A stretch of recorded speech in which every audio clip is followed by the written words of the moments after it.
2030ஆம் ஆண்டுக்குள் குடிசையில்லா தமிழகம் என்ற நிலையை எய்திட கலைஞரின் கனவு இல்லம் திட்டம் செயல்படுத்தப்படும் என்று தமிழக நிதியமைச்சர் தங்கம் தென்னரசு தெரிவித்திருக்கிறார். 2024-25ஆம் நிதியாண்டிற்கான நிதிநிலை அறிக்கையை தாக்கல் செய்த அமைச்சர் தங்கம் தென்னரசு கடைக்கோடி மனிதருக்கும் நலவாழ்வு எனும் பிரிவின் கீழ் பல்வேறு அறிவிப்புகளை வெளியிட்டார்.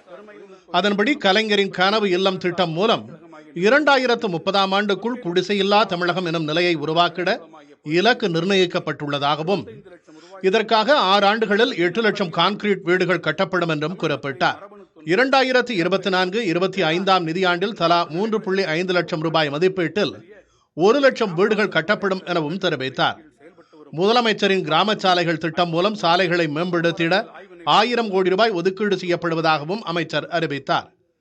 ஊரக பகுதிகளில் 2000 புதிய மேல்நிலை நீர்த்தேக்க தொட்டிகளை கட்டிட 365 கோடி ரூபாய் ஒதுக்கீடு செய்யப்படுவதாகவும் மாநிலம் முழுவதும் 5000 ஏரிகள் குளங்கள் போன்றவற்றை புனரமைப்பு செய்திட 500 கோடி ரூபாய் ஒதுக்கீடு செய்யப்படுவதாகவும் அமைச்சர் தங்கம் தென்னரசு தெரிவித்தார்.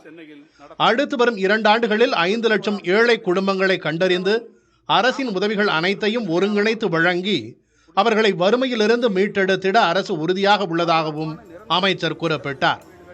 முதலமைச்சரின் தாயுமானவர் வறுமை ஒழிப்பு திட்டம் என்ற பெயரிலான இத்திட்டத்தில் மக்கள் பிரதிநிதிகள், தொண்டு நிறுவனங்கள் மற்றும் வங்கிகளின் பங்கேற்பும் உறுதி செய்யப்படும் என கூறிய அமைச்சர், இந்த வரவு செலவு திட்ட மதிப்பீடுகளில் ஊரக வளர்ச்சி மற்றும் ஊராட்சி துறைக்கு 27,922 கோடி ஒதுக்கீடு செய்யப்பட்டுள்ளதாகவும் கூறினார். சென்னை மாநகரில் சமச்சீர் வளர்ச்சியை உறுதி செய்ய வடசென்னை வளர்ச்சி திட்டம் எனும் புதிய முயற்சியை தமிழ்நாடு அரசு செயல்படுத்தி வருவதாகவும் இத்திட்டத்தின் கீழ் புதிய குடியிருப்புகள், திறன்மிகு பள்ளிகள், தொழிற்பயிற்சி மையங்கள், மருத்துவமனைகள் மற்றும் ஏரிகள் சீரமைப்பு என பல்வேறு பணிகளுக்கு 1000 கோடி ரூபாய் ஒதுக்கீடு செய்யப்படுவதாகவும் அமைச்சர் குறிப்பிட்டார். நாமக்கல்லில் 358 கோடி ரூபாய் செலவிலும், திண்டுக்கல்லில் 565 கோடி ரூபாய் மதிப்பிலும், பெரம்பலூரில் 366 கோடி ரூபாய் செலவிலும் புதிய கூட்டு குடிநீர் திட்டங்கள் செயல்படுத்தப்படும் என்றும் நிதியமைச்சர் தங்கம் தென்னரசு தெரிவித்தார்.